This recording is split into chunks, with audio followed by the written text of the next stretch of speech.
King of Gods. By Fast Food Restaurant, Kabanata 1073. Sa pilitang bumalik. Higit pa rito, nakakita kami ng aura ng wind lightning kung saan pinatay ang 13th Prince. Isang nakamamatay ng ngiti ang ipinakita ng matanda na nakasuot ng berdeng damit. Kahit na ang Mystic Light Realm Sacred Lords ay hindi madaling makaramdam ng ganoong mahinang aura ng wind lightning. Tanging ang mga Sacred King, na may ganap na kontrol sa mga batas ng langit at lupa, ang nakadarama nito. Malinaw na ang Sacred King Feather Spirit ang nakahanap nito. Ang Sacred Emperor ay nakatutok kay Zhao Feng ng diretso sa simula. Una, ang 9th Prince ay walang kakayahan na gawin ito noon kahit na gusto niya. Pangalawa, bagamat ayaw ni Zhao Yufei na pakasalan ang 13th Prince, hindi niya sana pinatay ang 13th Prince at pinilit ang pamilya Duanmo sa ganoong peligrosong sitwasyon. Pangatlo, hindi pa nakita ni Nan Gongsheng at Demigod Kunyun ang 13th Prince noon. Kahit na sila ang aktwal na pumatay sa 13th Prince, si Zhao Feng sana ang utak. Bukod sa mga taong ito, walang ibang eksperto sa malapit na maaaring magbanta sa grupo ng 13th Prince. Aura ng Wind Lightning. Ano kayang ipaliwanag nito? Si Zhao Feng ay umaktong kalmado at nagtanong na may mahinang ngiti, ngunit sa totoo lang, nahulog ang kanyang puso. Noon, nakalusot lang siya sa Mystic Light Realm, kaya wala siyang kabuuang kontrol sa kanyang kapangyarihan at nag-iwan ng bakas. Sa hitsura nito, ang Sacred King Feather Spirit ay hindi rin isang normal na Sacred King. Talagang naramdaman niya ang kaunting kidlat ng wind lightning sa kabila ng ilang oras na lumipas. Ano kayang ipaliwanag nito? Huminto sandali ang nakaberdeng nakasuot na elder. Hindi niya akalain na magiging kalmado si Zhao Feng sa sandaling ito at may ngiti sa kanyang mukha. Ang aura ng wind lightning ay nangangahulugan na ginamit ng assassin ang mga batas ng wind lightning. Mayroon kang substandard god item, ang Misty Spatial World. Madali mong napatay ang 13th Prince sa pamamagitan ng paggamit ng mga spatial na kakayahan nito. Tila, mayroon ka ring mga bihirang kayamanan tulad ng Spiritual Flesh Jade Lotus Root. Hindi imposibleng gumawa ka ng pekeng katawan mula doon para linlanggan si Sacred Lord Gong Huang. Sa kabuuan, ang tanging tao na maaaring nagtangka sa pagpatay ay ikaw. Umuungal sa galit ang matanda na nakasuot ng berdeng damit. Hahaha, marunong ka talagang mag-isip. Tumawa si Zhao Feng ngunit hindi umamin sa mga krimen. Zhao Feng, aminin mo ang iyong mga krimen. Sa wakas ay nagsalita ang Sacred King Feather Spirit. Nandito sila para tanungin si Zhao Feng, ngunit ang huli ay kumilos na parang walang pakialam at napakayabang. Isang invisible pressure ang nagsimulang dumagsa patungo kay Zhao Feng. Hindi ko siya pinatay. Agad na tumanggi si Zhao Feng. Hindi ibig sabihin na hindi ka naghihinala. Nagsalubong ang mga kilay ng Sacred King Feather Spirit. Sa totoo lang, hindi malaking bagay para sa isang prinsipe ng Great Gun Lord Dynasty na mamatay. Noong nakaraan, ang unang prinsipe, pangalawang prinsipe, at ilang iba pa ay namatay sa aksidente. Sa pinakadulo, nagpadala sila ng ilang normal na Mystic Light Realms para malaman kung ano ang nangyari. Kung walang resulta, walang nangyari. Gayunpaman, sa pagkakataong ito, personal siyang tinanong ng Sacred Emperor at Empress na alamin ang katotohanan. Tinulungan din siya noon ng matanda na naka-green robe sa tabi niya. Kung hindi, ang Sacred King Feather Spirit ay masyadong tamad na magmalasakit, ngunit ngayong nagpa siyang kumilos, tiyak na malalaman ng Sacred King Feather Spirit ang katotohanan. Ang inaalala niya ngayon ay ang divine power sa mga linya sa harapan. Hindi niya gustong gumugol ng masyadong maraming oras kay Zhao Feng. Bukod pa rito, ang oposisyon ay Grand Elder lamang ng isang maliit na 3-star na kapangyarihan, at siya ay isang paunang yugto lamang na Mystic Light Realm Sacred Lord. Sacred King Feather Spirit, ano ang gusto mong gawin? Tumingin si Zhao Feng sa Sacred King Feather Spirit at nagtanong. Kailangang mag-ingat si Zhao Feng kapag kaharap ang Sacred King Feather Spirit. Kung tutusin, bahagi siya ng upper echelon member ng Grand Imperial Hall. Kung isa itong Sacred King ng ibang puwersa, hindi na kailangang matakot si Zhao Feng sa kanila. Kailangang malaman ng isa na, sa kasalukuyang kakayahan ni Zhao Feng sa pagdoble, maaari niyang i-duplicate ang substandard God-slaying arrows, kaya may kakayahan siyang lumaban sa isang Sacred King gamit ang lahat ng kanyang mga nakatagong card. Hahanapin ko ang iyong kaluluwa. Malalaman ang lahat pagkatapos. Tumingin si Sacred King Feather Spirit kay Zhao Fang. Isang nakakatakot na ngiti ang ipinakita ng matanda na nakasuot ng berdeng damit sa tabi niya. Mula sa kanyang pananaw, tiyak na si Zhao Fang ang may kasalanan. Sa sandaling napatunayan nila na ang assassin ay si Zhao Fang, ang nakaberdeng elder at ang Sacred Empress ay nagtitiwala na maaari nilang patayin si Zhao Fang at pagkatapos ay magdulot ng problema para sa 9th Prince. Bagamat namatay na ang 13th Prince, tiyak na maghihiganti sila ng Sacred Empress. Hindi nila gustong makita ang 9th Prince na maging Sacred Emperor. Sacred King Feather Spirit, huwag masyadong maangas. Natigilan ang ekspresyon ni Zhao Fang, at ang kanyang magalang na tono ay ganap na nawala. Ang sinabi ng Sacred King Feather Spirit ng ganoong bagay ay nangangahulugang hindi niya inilagay si Zhao Fang sa kanyang mga mata. Ang paghahanap sa kaluluwa ng isang tao ay maaaring makapinsala dito pati na rin ang mga alaala. Higit pa rito, marami siyang sikreto, at sino man sa mga ito ay maaaring maging sanhi ng pagiging gaaman ng Sacred King Feather Spirit. Malaki ang respeto ko sa iyo noon pa man. Naging malungkot ang ekspresyon ng Sacred King Feather Spirit. Ang mga salita ni Zhao Fang ay labis na ikinalungkot niya. Kung hindi dahil sa katotohanan na ang Hall of Gods ay isang malaking puwersa at ang potensyal ni Zhao Fang ay napakataas din, ang Sacred King Feather Spirit ay gumamit ng puwersa sa simula pa lang para hanapin ang kaluluwa ni Zhao Fang. Pakiusap, umalis ka na. Agad na nagpaalam si Zhao Fang. Ngayong wala na ang divine power na humaharang sa lugar, ang pinakamalakas na kapangyarihang labanan na maipapadala ng mga imperial ay ang mga Sacred King. Walang pakialam ang mga demigod sa pagkamatay ng isang prinsipe anuman ang mga pangyayari. Higit pa rito, ito ang Hall of Gods. Kung si Zhao Fang ay nang-ahas na saktan ang kahit 9 Darkness Palace, matatakot ba siya sa nag-iisang Sacred King? Hanggat hindi nasaktan o napatay ni Zhao Fang ang Sacred King Feather Spirit, ang mga demigod ng Grand Imperial Hall ay walang gagawin kay Zhao Fang. Kung gusto mong gawin ito sa mahirap na paraan, pagkatapos ay... Ang Sacred King Feather Spirit ay nagalit. Batay sa mga aksyon ni Zhao Fang, tiyak na siya ang taong pumatay sa 13th Prince. Bukod pa rito, labis na interesado ang Sacred King Feather Spirit sa mga kayamanan na mayroon si Zhao Fang, tulad ng Misty Spatial World at ang iba't ibang materyales mula sa Divine Illusion Dimension. Sinabi ng mga alingaw-ngaw na si Zhao Fang ay mayroon pang God-slaying arrow. Tuwang-tuwa ang matanda na nakasuot ng berdeng damit. Hindi niya alam kung saan nakuha ni Zhao Fang ang lakas ng loob na kumilos laban sa Sacred King Feather Spirit, ngunit tiyak na patay na si Zhao Fang ngayon. Ang lakas ng loob mo. Ang kaliwang mata ni Zhao Fang ay nagningning na may hindi mabilang na malakristal na puting liwanag, at isang surge ng destructive soul power ang lumitaw. Naramdaman ng God Spiritual Eye ni Zhao Fang na malapit nang umatake ang Sacred King Feather Spirit, kaya kumilos muna siya. Lightning Tribulation Eye Flame. Agad na pinakawalan ni Zhao Fang ang bagong Lightning Tribulation Eye Flame technique na nilikha niya. Isang bola ng mga simbolo ng Lightning Tribulation ang nagbigay ng nakakatakot na aura ng soul habang nag-aapoy ang mga ito na parang apoy at dam-apo sa kaluluwa ng Sacred King Feather Spirit.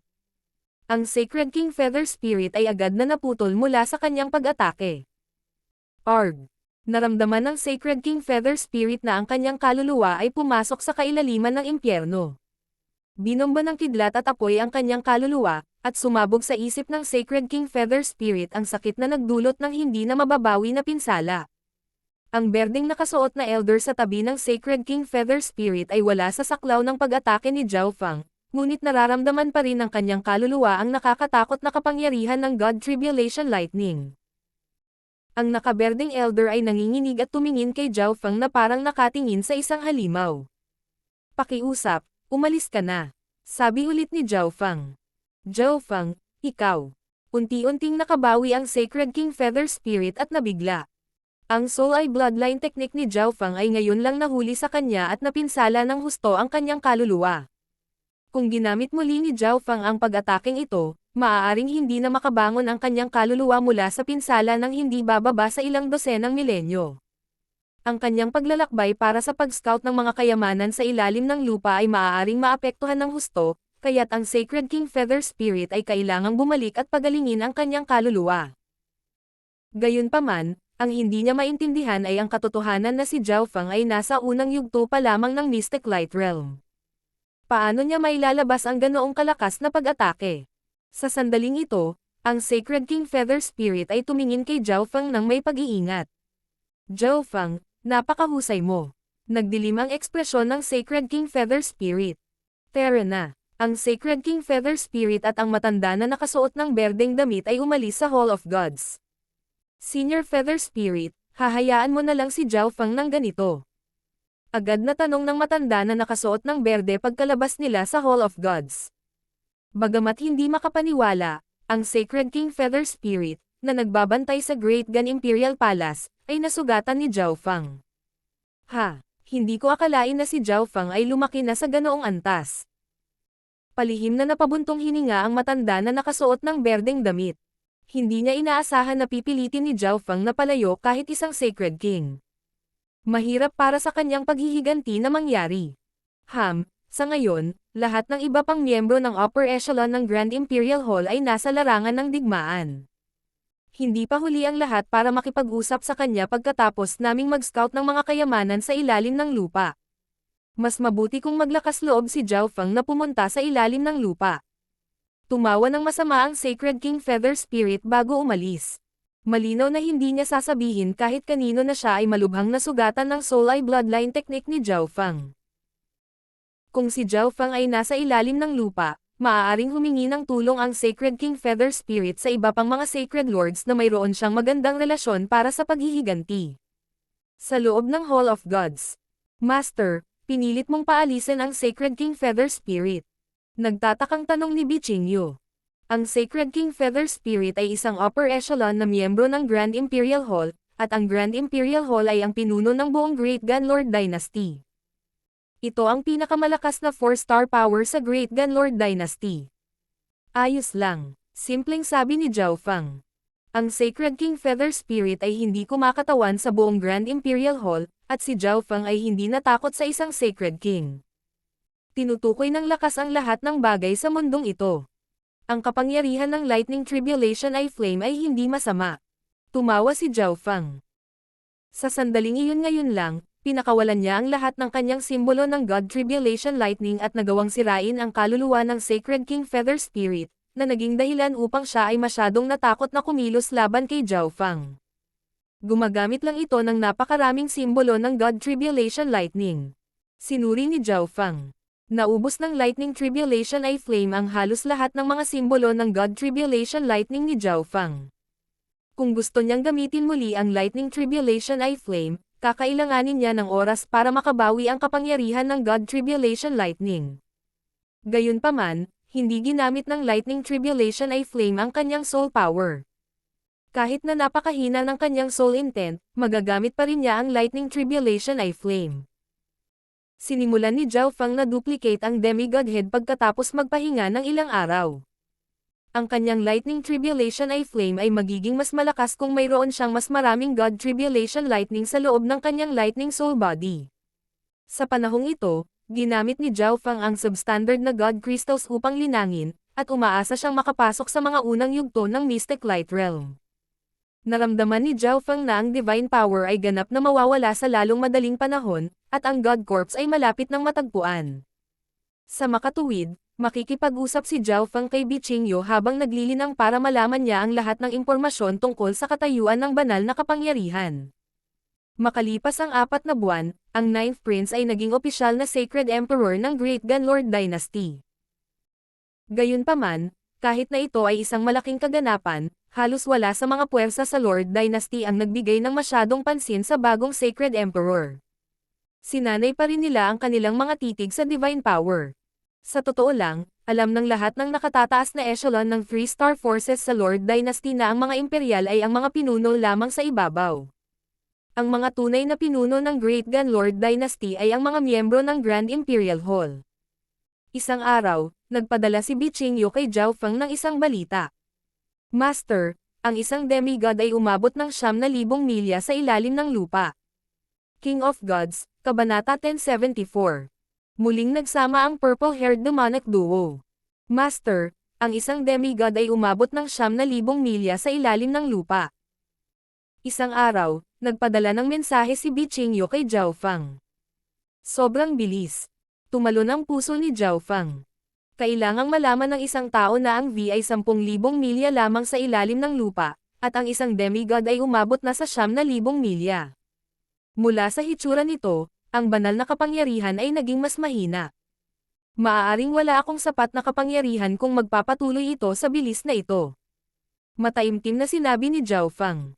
Siya ay naglilinang sa substandard God crystals at isang hakbang na lang ang layo mula sa mga unang yugto ng Mystic Light Realm, ngunit ang bilis ng pagkawala ng Divine Light mula sa ay nagiging mas mabilis at mas mabilis. Kung masyadong mabagal si Zhao Feng, mawawalan siya ng maraming pagkakataon. Hindi, kailangan kong pumunta doon. Nagpa siya si Zhao Feng. Nakipag-ugnayan siya kay Bichingyo at nakuha ang lahat ng impormasyon tungkol sa larangan ng digmaan. Mukhang nakita ng mga upper echelon ng parehong Lord Dynasties ang God Corps, kaya nagpa siya silang itigil ang digmaan at sama-samang subaybayan ang mga kayamanan.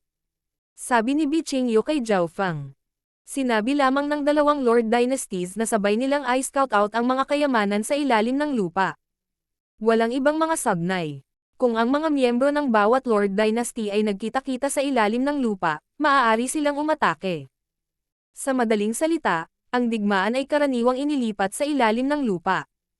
Higit pa rito, masasabi ng isa kung gaano kalaki ang kaban sa ilalim ng lupa mula lamang sa pagtingin sa hanay ng Divine Light. Ang dalawang Lord Dynasties ay walang mga paghihigpit, na nangangahulugan na kahit sino ay maaaring pumasok kung gusto nila.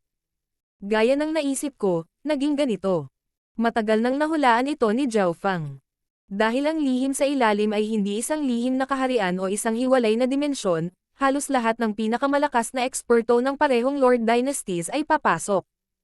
Walang paraan upang limitahan ang bilang ng mga tao kahit na gusto nila. Gayunpaman, habang walang limitasyon o paghihigpit, ang mga normal na Sacred Lords ay malamang na hindi man lang manggahas na pumasok dahil ang mga Sacred Kings at Demigods ng parehong Lord Dynasties ay papasok. Kung ang mga normal na Sacred Lord ay pumasok at nakilala ang isang Sacred King o Demigod ng kalabang Lord Dynasty, ang tanging daan sa harap nila ay kamatayan. Ang Heavenly Divine Realm ay masyadong malayo para sa Sacred Lords sa una at maagang yugto ng Mystic Light Realm, kaya ang mahihinang Sacred Lords ay hindi magsasapanganib. Pumunta si Zhao Feng sa Sacred Dr. Jade Spirit matapos maunawaan ang lahat.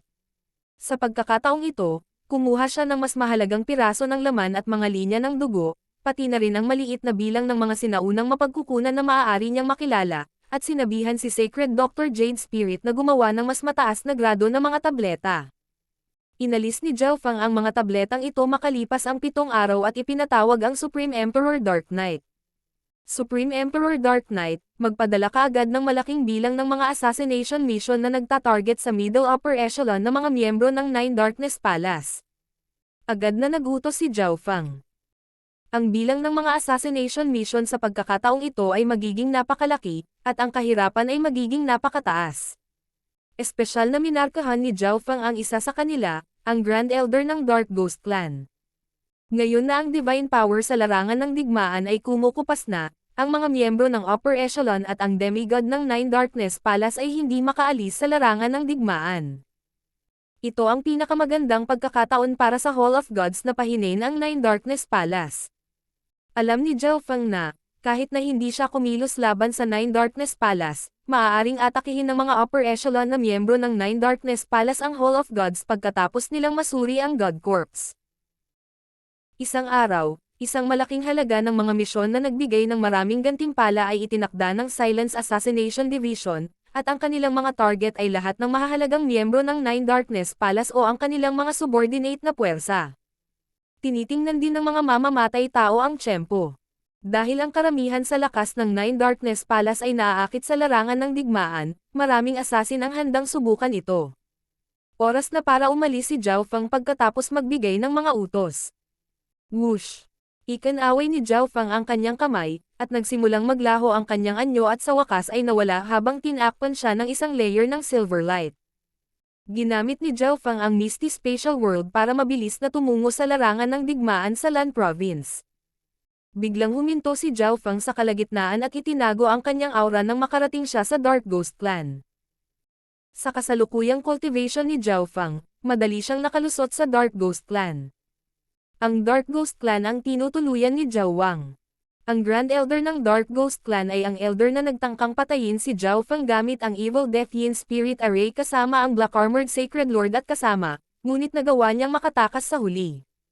Panahon na para kunin ang iyong buhay. Malamig na tumawa si Zhao Feng.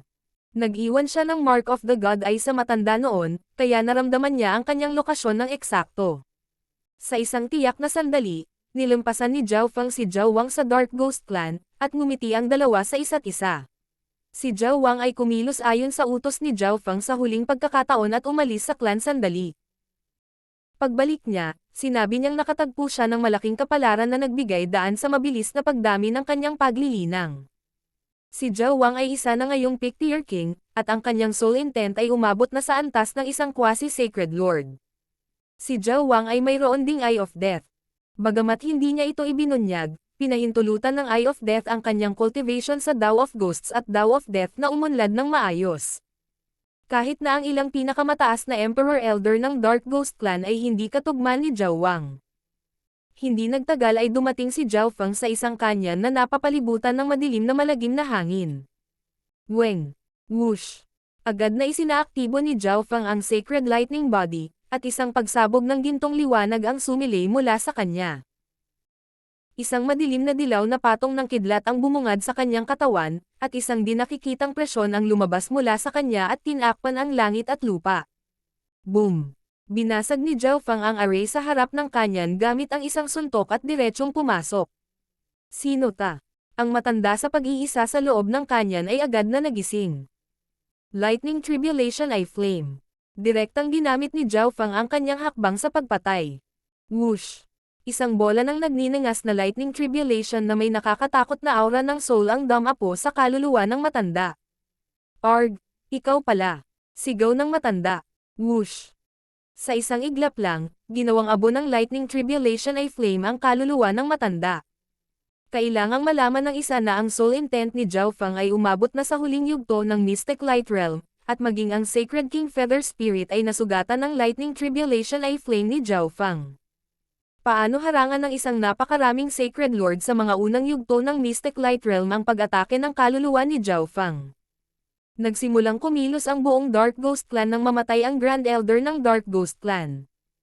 Sino ang nang-ahas na pumasok sa ipinagbabawal na lugar ng Dark Ghost Clan? Ang lakas ng loob. Hindi mo ba alam na ang Dark Ghost Clan ay isa sa pinakamalaking subordinate na puwersa ng Nine Darkness Palace? Ang ilang mga emperor sa loob ng Dark Ghost Clan ay umungal habang inilabas nila ang kanilang divine senses, ngunit ginamit na ni Zhao Feng ang Misty Spatial World at umalis pagkatapos patayin ang Grand Elder ng Dark Ghost Clan. Unti-unting lumitaw ang figure ni Zhao Feng sa labas ng isang spiritual palace sa ilang bahagi ng Continent Zone. Ipauubaya ko sa iyo ang natitira. Ngumiti si Zhao Feng at sinabi sa sarili.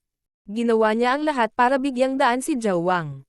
Sa pagkamatay ng Grand Elder ng Dark Ghost Clan at lahat ng upper echelon na miyembro ng Nine Darkness Palace na natipon sa larangan ng digmaan, ang Dark Ghost Clan ay pipili ng bagong Grand Elder mismo, at magbabago rin ang mga Elder. Pagkatapos ipaubaya ang lahat kay Zhao Wang, ginamit ni Zhao Feng ang Misty Spatial World para tumungo sa larangan ng digmaan ng Lan Province. Makalipas ang ilang araw. Whoosh! Ang figure ni Zhao Feng ay biglang lumitaw sa labas ng isang lungsod malapit sa larangan ng digmaan ng lalawigan ng Lan, ngunit ang lungsod ay lubhang walang laman.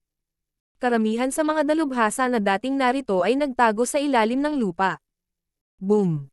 Isang masamang figure na nababalutan ng kulay ube at kulay dugo na liwanag ang biglang lumabas sa lungsod. Sa tabi ng figure ay isang kakilakilabot, malakas, at masamang kapangyarihan na yumanig sa puso ng mga natitirang eksperto sa loob ng lungsod. Akala ko hindi ka nasasama.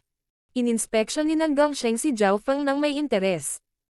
Bagamat alam niya na si Zhao Feng ay may Misty Spatial World at napakadaling makarating, ang treasury sa ibaba ay lubhang mapanganib. Ang mga normal na Sacred Lord sa una o maagang yugto ng Mystic Light Realm ay hindi nang ahas na pumasok.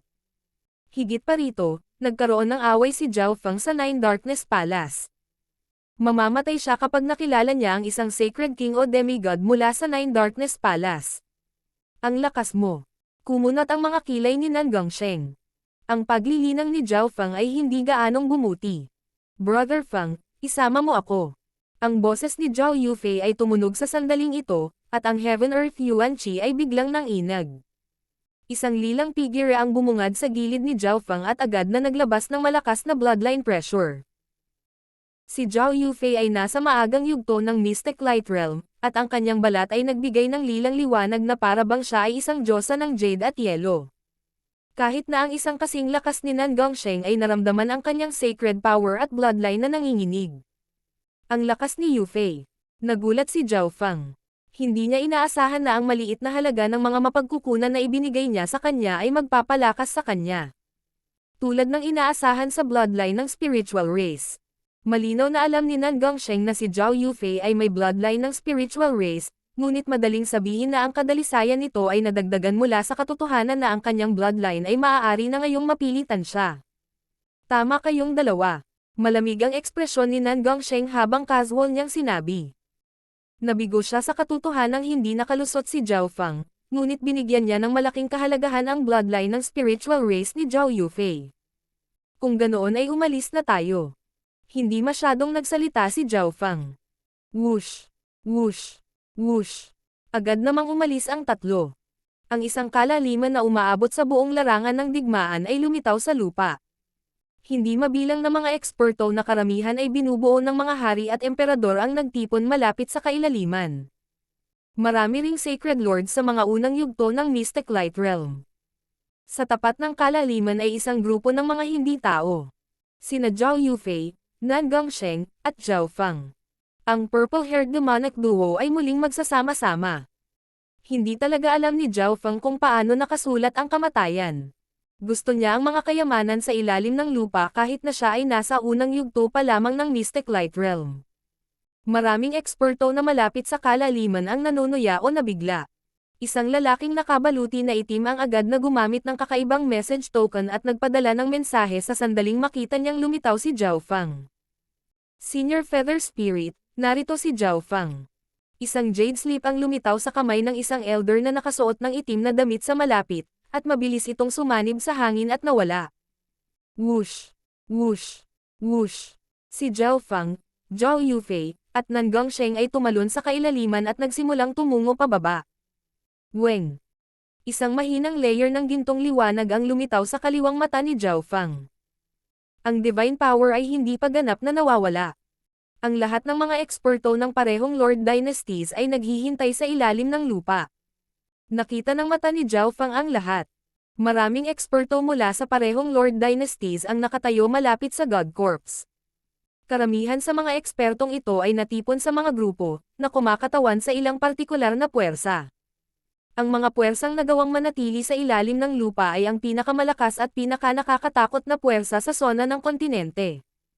King of Gods, Kabanata 1075. Pagpasok sa God's Corps, kaya ganyan yan.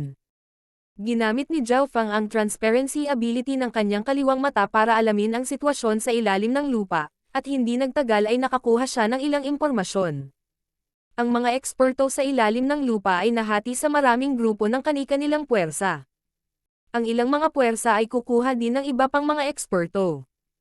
Ilan sa mga normal na early stage at late stage na sacred lords na hindi nang ahas na pumunta ng mag-isa ay papasok sa isang puwersa o clan para sa proteksyon. Kasabay nito, kukunin ng mga puwersang ito ang mga ekspertong ito upang mapalawak ang kanilang kabuuang lakas at matiyak na makakakuha sila ng higit pa sa anumang nasa ilalim ng lupa. Mayroon ding mga eksperto na kumikilos ng solo at maliliit na koponan. Sina Zhao Fang, Nan Gongsheng, at Zhao Yufei ay isa sa mga pangkat na kakalapit lang. Naabot na ni Nan Gongsheng ang huling yugto ng Mystic Light Realm, at kahit na hindi pa niya napagsasama-sama ang kanyang pundasyon, mayroon pa rin siyang kakayahang lumaban sa isang Sacred King. Si Zhao Yufei ay nasa maagang yugto pa lamang ng Mystic Light Realm, ngunit mayroon siyang spiritual race bloodline, at kapag nakikipaglaban malapit sa God Corps, ang kanyang lakas sa pakikipaglaban ay hindi hihina kay Nan Gongsheng dahil sa makapal na Heaven Earth Yuan Qi doon sa baba. Sa makatuwid, ang koponan ni Zhao Fang ay napakalakas. Hanggat hindi sila nakakakilala ng demigod, walang aksidente. Ito rin ang dahilan kung bakit hindi nag-alala si Zhao Fang sa pagdating ni Zhao Yufei. Higit pa rito, si Zhao Feng ay may isa pang nakatagong card, at iyon ay si Demigod Kunyon.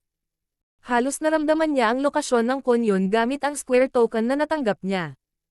Naniniwala si Zhao Feng na dapat ay naging mas malakas si Kunyon pagkatapos ng napakaraming oras na lumipas.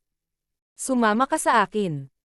Ginamit ni Zhao Feng ang Mystic Light Sacred Power ng Earth of Wind Lightning para takpan sina Zhao Yufei at Nan Gongsheng at nagsanib sa dingding ng isang kalaliman. Zhao Feng, alam mo kung paano gamitin ang mga batas ng Earth? Tanong ni Nan Gongsheng. Bumalik sa Divine Illusion Dimension, hindi gaanong nagawa ni na Zhao Feng at Nan Gongsheng kapag ginamit ng Thousand Changes Illusionist Dragon at ng Blue Serpent Dragon ang mga batas ng Earth para makatakas. Kinailangan nilang umasa sa maliit na pasang magnanakaw upang pilitin silang palabasin. Hindi sumagot si Zhao Feng kay Nan Gongsheng. Nagpatuloy lang siya sa pagtakbo sa ilalim ng lupa kasama ang kanyang mga kasamahan. Ang puwersa ng Nine Darkness Palace ay wala sa malapit. Maswerte si Zhao Feng. Kung malapit lang ang puwersa ng Nine Darkness Palace, kakailang ganing lumihis si Zhao Feng. Sa wakas ay pumili si Zhao Feng ng isang tiyak na lugar at huminto. Hihintayin natin na mawala ang banal na kapangyarihan, pagkatapos ay kumilos. Sabi ni Zhao Feng. Alam niya kung ano ang nasa ilalim ng lupa at kung gaano kalaki ang saklaw ng divine power. Hindi nagtanong si Zhao Yufei sa sinabi ni Zhao Feng. Agad siyang sumanib sa kanyang little world at nagsimulang magtanim. Si Zhao Yufei ay lubos na malapit sa banal na kapangyarihan ngayon, kaya napakabuti para sa kanya na linangin dito dahil sa kanyang spiritual race bloodline. Bagamat may ilang tanong si Nan Gongsheng, wala siyang sinabi. Whoosh! Pumasok si Zhao Feng sa Misty Spatial World. Ang munting pasang magnanakaw ay humihilik sa loob. Ang kulay abong balahibo nito ay kumikislap na may kakaibang liwanag at naglalabas ng bloodline na aura na nagpalundag maging sa puso ni Zhao Feng. Maaaring ang maliit na pasang magnanakaw ay may bloodline ng isa sa 10,000 ancient races. Tanong ni Zhao Feng sa kanyang sarili. Siya ay napakaraming kaalaman at nakipag-ugnayan sa maraming iba't ibang linya ng dugo ng 10,000 ancient races.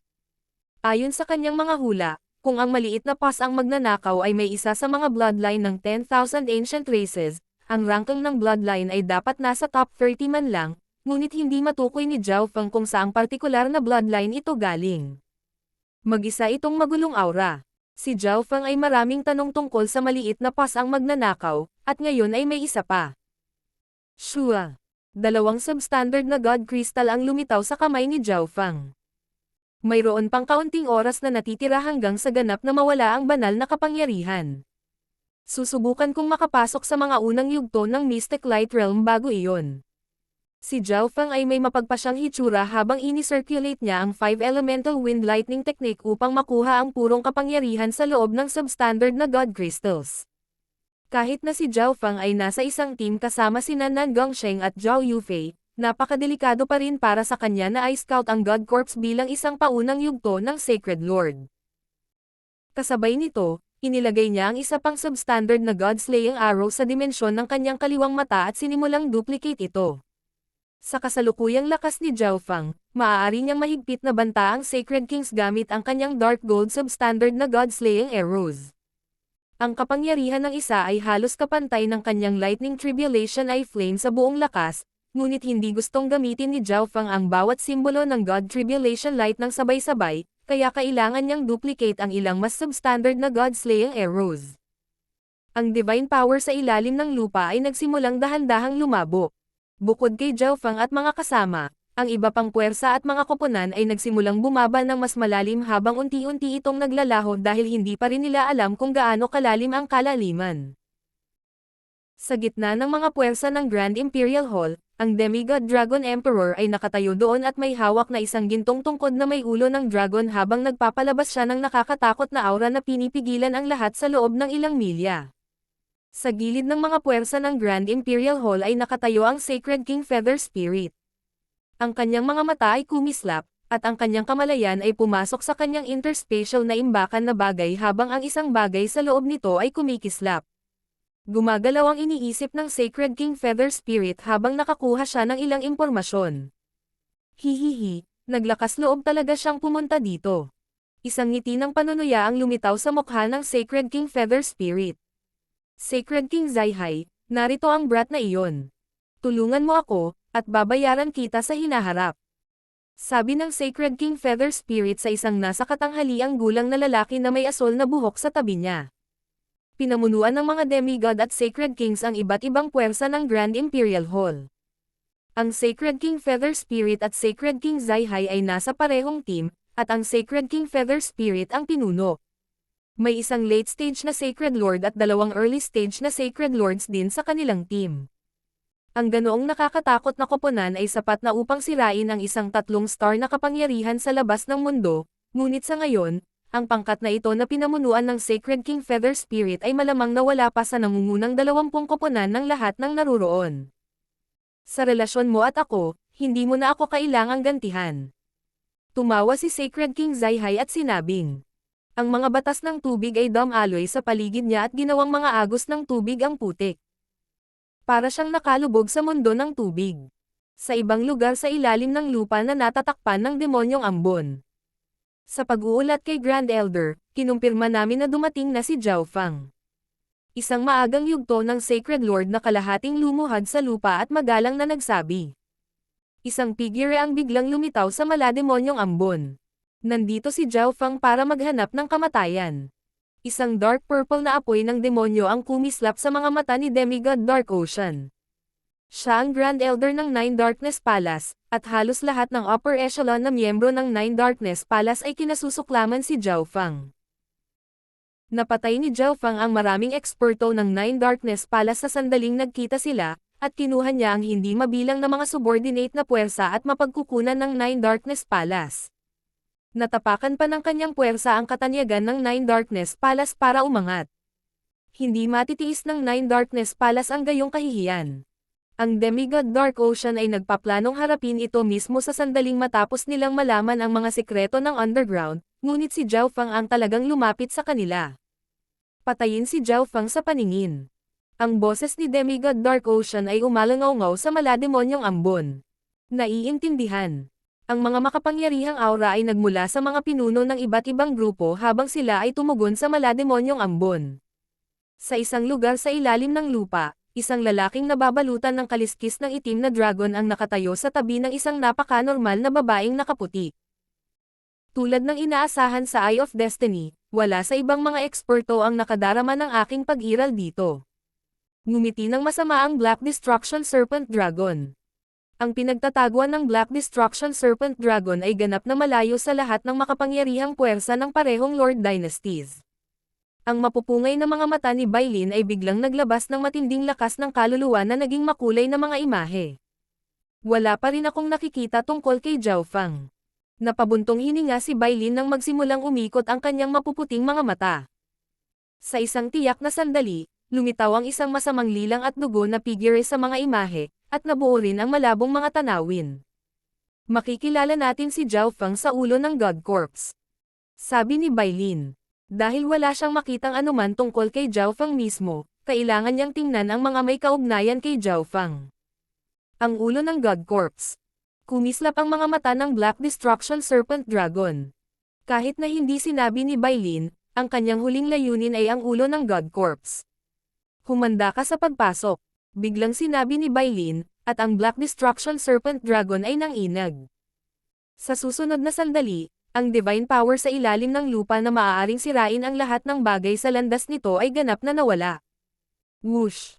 Ang Black Destruction Serpent Dragon ay tinangay si Bailin papunta sa kanyang little world at agad na sumakay pababa. Isang puting malakristal na material ang lumitaw sa harap ng Black Destruction Serpent Dragon. Ang kombinasyon ng isang tulad Diyos na kapangyarihan at divine power. Agad na naunawaan ng Black Destruction Serpent Dragon ang kalagayan ng God Corpse na ito. Ang God Body ng isang true God ay immortal at hindi namamatay, at ito ay mas nakakatakot kapag pinagsama sa divine power. Kahit na ang lahat ng demigods ng Continent Zone ay magsama-sama, malamang na hindi nila ito magagawang sirain. Isang puwang. Nakatutok ang mga mata ng Black Destruction Serpent Dragon, at lalo niyang hinangaan ang Eyes of Destiny. Ang God Corpse ay napakalaki, kaya napakahirap na makahanap ng puwang, ngunit mayroong isa sa harap mismo ng Black Destruction Serpent Dragon. Ang lahat ay nasa kontrol ng mata ng Destiny. Whoosh!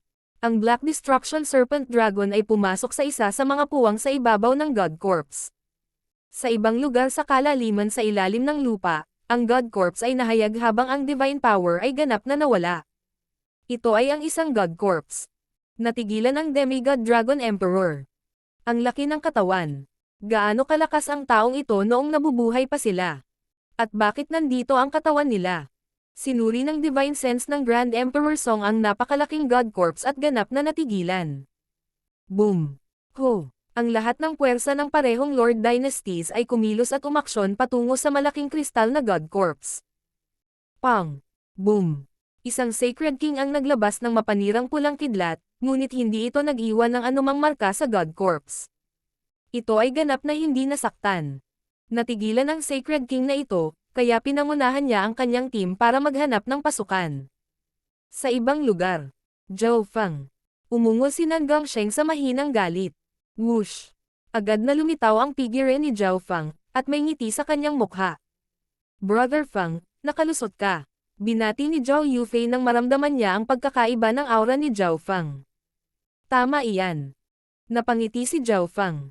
Sa wakas ay nagawa niyang makapasok sa mga unang yugto ng Mystic Light Realm sa pinakadulo, ngunit mahirap sabihin kung gaano karaming mga mapagkukunan at substandard na God Crystal ang ginamit niya sa panahong ito. Ipinalibot ni Zhao Feng ang Mystic Light Sacred Power ng Earth of Wind Lightning at umabant habang tinakpan niya ang dalawa pa ng kanyang kapangyarihan. Ito ay isang God Corpse. Si Zhao Feng ay hindi na nagtago ng anuman at direktang sinabi. Whoosh! May puwang sa God Corpse sa ibaba nila, at direktang tumalon sila sa katawan ng God Corpse. Paano magkakaroon ng ganoong pagkakataon na ang isang puwang ay nasa ibaba natin? Nagdilim ang mga mata ni Nan Gongsheng. Muli niyang naramdaman ang pagiging misteryoso ni Zhao Feng at ang hindi malalampasang sensasyon na iyon. King of Gods, Kabanata 1076. Blood Crystal Yao Spirit. Agad na naramdaman ng tatlo ang pagdagsa ng makakapal na Heaven Earth Yuan Qi nang pumasok sila sa God Corpse. Napakasarap sa pakiramdam, at ang Sacred Power Whirlpool sa loob ng kanilang mga katawan ay nagsimulang umikot ng mas mabilis habang automatiko nitong hinihigop ang malapit na Heaven Earth Yuan Qi. Ang bilis ng aking paglilinang ay hindi bababa sa 10 beses na mas mabilis kaysa sa paglilinang sa labas ng mundo. Gulat na bulalas ni Zhao Feng. Ang Heaven Earth Yuan Qi sa loob ng God Corpse ay napakakapal. Walang lugar sa labas ng mundo ang maihahambing dito. Higit pa rito, mayroong isang makapangyarihan at tahimik na banal na aura sa loob ng God Corpse na nagpapahintulot sa isa na mas malinaw na maunawaan ang mga batas at layunin. Ito ay isang napakagandang lugar upang linangin. Whoosh! Ang Heaven Earth na si Yuan Qi ay tila yumoko kay Zhao Yufei habang siya ay naglalakad. Bumuo ito ng daloy ng enerhiya na mabilis na sumanib sa kanyang katawan. Kung hindi man lang nililinang, ang bilis ng pagsipsap ko sa Heaven Earth Yuan Qi ay maaaring umabot sa parehong estado tulad ng kapag ako ay nasa labas ng mundo. Natigilan si Zhao Yufei at hindi makapaniwalang nagsalita. Sina Zhao Feng at Nan Gongsheng habang nakanganga silang nakatitig kay Zhao Yufei. Ang bilis ng kanyang pagsipsip dito ay maaaring umabot sa parehong estado tulad noong siya ay nag-iisa sa labas ng mundo nang hindi man lang naglilinang. Kailangang malaman ng isa na, kahit na ginamit ni Zhao Feng ang substandard na God Crystals para mag-cultivate, ang kanyang cultivation speed ay hindi kasing bilis ni Zhao Yufei. Sa sandaling ito, ginagamit lang ni Zhao Yufei ang kanyang spiritual race bloodline para basta-basta na sumipsip ng enerhiya sa malapit, at ang bilis ng kanyang cultivation ay madaling nalampasan si Zhao Feng nang gumamit siya ng substandard na God Crystals. Kinailangang aminin ni Nan Gongsheng at Zhao Feng na minsan pa nilang minaliit ang bloodline ni Zhao Yufei. Ang nangungunang 20 linya ng dugo ng 10,000 ancient races ay nakakatakot at tiyak na hindi kasing simple ng iniisip nila. Yufei, paano kung manatili ka na lang at magtanim dito? Iminungkahi ni Zhao Feng. Ang God Corpse ay isang perpektong lugar para sa mga may linya ng spiritual race upang linangin. Ang bawat pulgada ng malakristal na pader sa malapit ay naglalaman ng enerhiya ng langit at lupa, at madali nitong nalampasan ang kapangyarihang nasa loob ng substandard na God Crystals. Ang enerhiya sa ilang mga lugar ay maihahambing pa nga sa totoong God Crystals. Ito ay karaniwang nangangahulugan na ang buong God Corpse ay kapareho ng isang napakalaking substandard God Crystals, ngunit ang istruktura ng God Corps ay kumpleto at napakatigas, imposibleng masira. Gayunpaman, ang mga may bloodline ng spiritual race ay maaaring direktang sumipsip ng enerhiya sa loob ng God Corps. Kung si Zhao Yufei ay nanatili at naglilinang dito, malamang na maabot niya ang antas ng mga Diyos sa lalong madaling panahon. Hindi, gusto kong manatili kay Brother Fang at makahanap ng tunay na kapalaran sa loob ng God Corps. Agad na tumanggi si Zhao Yufei. Kung mananatili siyang mag-isa, ang panganib na kailangang harapin ni Zhao Fang at Nan Gongsheng ay tataas ng husto. Bukod pa rito, ang dahilan kung bakit pumasok si Zhao Yufei sa God Corps ay hindi para humanap ng kapalaran sa simula pa lang. Tara na, gumalaw ang puso ni Zhao Fang at agad siyang nagsalita. Kung ikukumpara sa enerhiya ng langit at lupa na nakapaloob sa God Corps, kailangang mayroong mas mahalagang mga kayamanan na nasa loob nito. Isang masamang aura ang nagmula sa katawan ni Nan Gongsheng at lumakas at lumakas. Malinaw na ang posibilidad ng mga kayamanan na umiiral sa loob ng God Corps ay nagpapataas ng paglaki ng Evil God Mental Thought Body. Meow meow. Ang maliit na pasang magnanakaw ay lumitaw sa balikat ni Zhao Fang at naghagis ng ilang barya sa hangin bago tumuro sa isang tiyak na direksyon. Tara na, alam ni Zhao Fang na ang munting pasang magnanakaw ay hindi natutulog sa mga sandaling ito. Nag-iwan siya ng special marking sa kanyang arm guard bago sila umalis. Whoosh! Agad na lumipad ang tatlo patungo sa direksyon na itinuro ng maliit na pasang magnanakaw, ngunit huminto sila bago sila naglakbay ng napakalayo. Ano ito? Lumapit si Zhao Fang sa malakristal na pader. May kulay dugong malakristal na damo sa sulok. Napakalakas ng Heaven-Earth Essence. Mayroon din itong sinaunang bloodline na aura dito. Ngumuso si Zhao Yufei at sinabing, maaaring ito ay isang mahalagang halamang gamot na nilikha mula sa isang mahinang tipak ng bloodline na aura mula sa God Corps at sa divine power nito. Dahan-daang nagsuri si Zhao Fang. Ang kulay dugong espiritual na damong ito sa hugis ng isang kristal ay hindi konektado sa God Corps. Para itong lumaki mamaya. Ang kulay dugong kristal na damo ay katulad ng Sky Water Crystal Lotus na minsang nakuha ni Zhao Fang. Ito ay isang kayamanan sa pagitan ng mga mineral at halaman. Gayunpaman, ang kulay dugo na malakristal na espiritual na damo ay walang alinlangan na mas bihira at naglalaman ng isang malakas na sinaunang bloodline na aura, pati na rin ang makapal na Heaven-Earth Yuan Qi at ang mga batas ng kahoy at tubig. Higit pa rito, ang enerhiyang nasa loob ng malakristal na espiritual na damong ito ay mas marami pa kaysa sa mga mahalagang mapagkukunang taglay ni Zhao Fang sa sinaunang Dream Realm. Nang walang sinasabing anuman, inilagay ni Zhao Fang ang mapagkukunang ito sa Misty Spatial World. Matapos alisin ang Blood Crystal Spiritual Grass, napagtanto ni Zhao Fang na ang asensya ng langit at lupa na tumutulo mula sa dingding ay maihahambing sa God Crystals.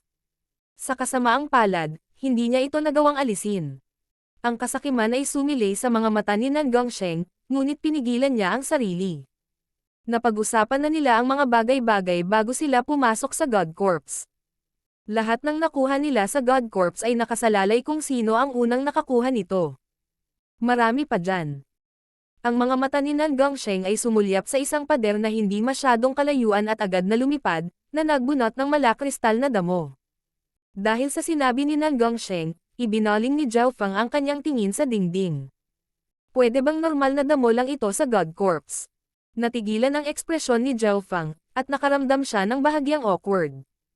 Ang Blood Crystal Spiritual Grass na binigyan niya ng malaking kahalagahan ay napakakaraniwan dito. Anong uri ng nakakatakot na pag-iril itong God Corps noong sila ay nabubuhay pa? Huminga ng malamig si Nan Gongsheng nang ipakita niya ang nakakatakot na ekspresyon. Mula sa kasalukuyang sitwasyon, tila ang kapalaran sa God Corps ay mas mahalaga kaysa sa Exiyang Palace. Hindi ko rin masabi. Ang Evil God Mental Thought Body ay tumunog sa katawan ni Nan Gongsheng. Isa lamang siyang kaisipan at wala ang kompletong alaala ng Ancient God Exiyang. Iwanan na natin ito at umalis na tayo. Sabi ni Zhao Fang. Bagamat maraming mapagkukunan na tumukso sa kanila sa daan, pinigilan nila ang kanilang mga sarili at hindi sila kinuha. Paano sila mag-aaksaya ng oras sa gayong normal na mga bagay? Tingnan mo. Agad na sabi ni Zhao Yufei nang makaramdam siya ng kaguluhan kay Yuan Qi. Weng. Boom. Isang dagandong ang tumunog nang kumalat ang isang malakas na aura patungo sa tatlo. Isang kulay dugong figure ang lumabas mula sa sanggang daan sa harap. Ang kulay dugong figure ay tila hugis tao, ngunit wala itong mukha. Ang katawan nito ay nabuo mula sa purong enerhiya at batas ng langit at lupa. Ito ay isang Yao spirit na nabuo mula sa mga kapangyarihan sa God Corps. Pagtatapos ni Zhao Feng pagkatapos tingnan ang figure gamit ang kanyang kaliwang mata. Kung ang God Corps ay maaaring magbunga ng mahahalagang mapagkukunan, maaari rin itong bumuo ng mga Yao spirits. Ang dahilan kung bakit naramdaman ni Zhao Yufei ang Yao spirit na ito bago si Zhao Feng ay dahil ito ay nabuo pangunahin ng Heaven Earth Yuan Qi at Divine Power. Whoosh! Ang Blood Crystal Yao spirit ay sobrang maliksi, at itinulak nito ang palad nito. Bam! Ang mga batas at enerhiya sa malapit ay naakit at nabuo ang isang kulay dugo na palad na hamampes patungo sa trio na may kakilakilabot na kapangyarihan. Anong kapangyarihan? Naging malungkot ang ekspresyon ni Nan Gongsheng habang ang kulayob at kulay dugo na banal na liwanag ay nabuo ang isang kuko na lamalas. Pang! Boom! Boom! Umatras ng ilang hakbang si Nan Gongsheng, at kumulo ang kanyang dugo pagkatapos ng sagupaan. Mga pag-atake na higit sa normal na Sacred Kings. Nakatutok ang mga mata ni Zhao Feng. Ang panganib ay umiral kasama ng kapalaran. Ang God Corps ay puno ng mga kayamanan. Sino man sa kanila ay maaaring mabaliw sa mga Sacred Kings sa kanila. Nangangahulugan din ito na ang panganib sa loob ng God Corps ay isang bagay na hindi kayang hawakan ng mga normal na Mystic Light Realm Sacred Lords. Mula sa pagpapalitan ni Nan Gongsheng at ng Blood Crystal Yao Spirit ngayon, nakita ni Zhao Feng kung gaano kakilakilabot ang Blood Crystal Yao Spirit. Kinailangang aminin ng tatlo na minamaliit nila ang God Corps, kapwa ang kapalaran at ang panganib. Pang! Boom! Boom! Boom! Agad na umaban sina Zhao Feng at Zhao Yufei, at ang Heaven Earth Yuan Qi sa loob ng God Corps ay nagsimulang gumalaw habang ito ay naging isang purple na bagyo na tumama patungo sa Blood Crystal Yao Spirit. Tribulation Lightning Eye Flame. Namuo ang apoy sa kaliwang mata ni Zhao Feng at kumikinang sa madilim na mga simbolo ng God Lightning Tribulation. Whoosh! Isang bola ng transparent na purple and gold lightning fire na may destructive aura of God Lightning Tribulation ang sumabog sa Blood Crystal Yao Spirit. Arg! Ang Blood Crystal Yao Spirit ay agad na dahado laban sa trio. Sa kanila, ang Tribulation Lightning Eye Flame ni Zhao Feng ang gumawa ng pinakamaraming pinsala sa Blood Crystal Yao Spirit. Ang Blood Crystal Yao Spirit ay nabuo mula sa God Corps at nagkaroon ng malalakas na pisikal na pag-atake na naglalaman ng isang tipak ng malalim na layunin. Gayunpaman, ang kaluluwa at isip nito ay ang mga kahinaan nito. Whoosh! Agad na nagsimulang tumakbo ang Blood Crystal Yao Spirit matapos makitang hindi si Zhao Feng at ang kalaban ng kumpanya. Hinabol ni Zhao Feng at ng kumpanya ang Blood Crystal Yao Spirit, ngunit hindi nila ito sinubukang patayin. Sa halip, sumunod lang sila sa likod nito. Naisip ni Zhao Feng na ang lugar kung saan nabuo ang Blood Crystal Yao Spirit ay tiyak na kakaiba. Hindi nagtagal ay dumating ang grupo sa isang pasukan ng kuweba. Lahat, mag-ingat. Agad na nagbabala si Zhao Feng. Ang mga pader sa malapit ay malabong pula, iba sa mga dingding noon. Whoosh! Ang dugo Crystal Yao Spirit ay tumalon diretso sa yungib. Weng! Kumalat mula sa pasukan ang ilang nakakatakot na hiyawan, makapangyarihang sinaunang bloodline, at pag-alon ng sacred power. Whoosh! Whoosh! Whoosh! Tatlong Blood Crystal Yao Spirit ang tumalon mula sa kuweba. Dalawa sa kanila ay hugis tao habang ang huli ay mas malaki na hugis halimaw. Isa-isa. Ngumiti si Zhao Feng. Yung iniisip ko lang. Malamig na tumawa si Nan Gongsheng at nagpahayag ng uhaw sa dugo na ekspresyon habang kumikinang sa kanya ang kulay lila at kulay dugo na banal na liwanag. Sa pananaw ni Nan Gongsheng, ito ay isang sagupaan sa pagitan nila ni Zhao Feng. Kung tatapusin niya muna ang halimaw, iyon ay magpapatunay na nalampasan niya si Zhao Feng at naunang pumasok sa kuweba. Ngumiti si Zhao Yufei bilang pagsang-ayon. Boom! Sabay-sabay na kumilos ang tatlo. Sina Nan Gongsheng at Zhao Yufei ay sumugod sa dalawang hugis tao na Blood Crystal Yao Spirits, kaya malinaw na kinailangan ni Zhao Feng na harapin ang hugis hayop na Blood Crystal Yao Spirit. Ang lahat ng mga eksperto ng parehong Lord Dynasties ay nagsimulang makahanap ng mga kayamanan sa God Corps na maaaring mabaliw sa isa. Ang mga labanan ng iba't ibang antas ay nangyari sa lahat ng dako sa loob ng God Corps. Ang ilan sa mga Sacred Lord na hindi nagbabalak na pumasok sa God Corps ay nagsimulang dahan-daang lumapit dito. Isang bangkay ng Diyos. Dapat walang problema kung linangin ko lang ang paligid nito. Isang paunang yugto ng Sacred Lord ang umupo sa tabi ng God Corps at nagsimulang magtanim habang sumisipsip ng maraming purong Heaven Earth Yuan Chi. Ilang quasi-Sacred Lords at initial stage na Sacred Lords ay nagsimulang magtungo sa ilalim ng lupa. Late ako dumating. Isang matandang nakaabo ang nagpakita ng isang malabong ngiti habang papalapit sa God Corps sa ibaba. Nagsimulang lumitaw ang mga itim na linya sa malamlam na mga mata ng matanda na may kulay abo na damit habang naglalabas siya ng surge ng eye bloodline power na nagpayanig sa puso ng isang tao. Kung makakita ako ng pagkakataon na maging isang Diyos dito, mabubuhay siya.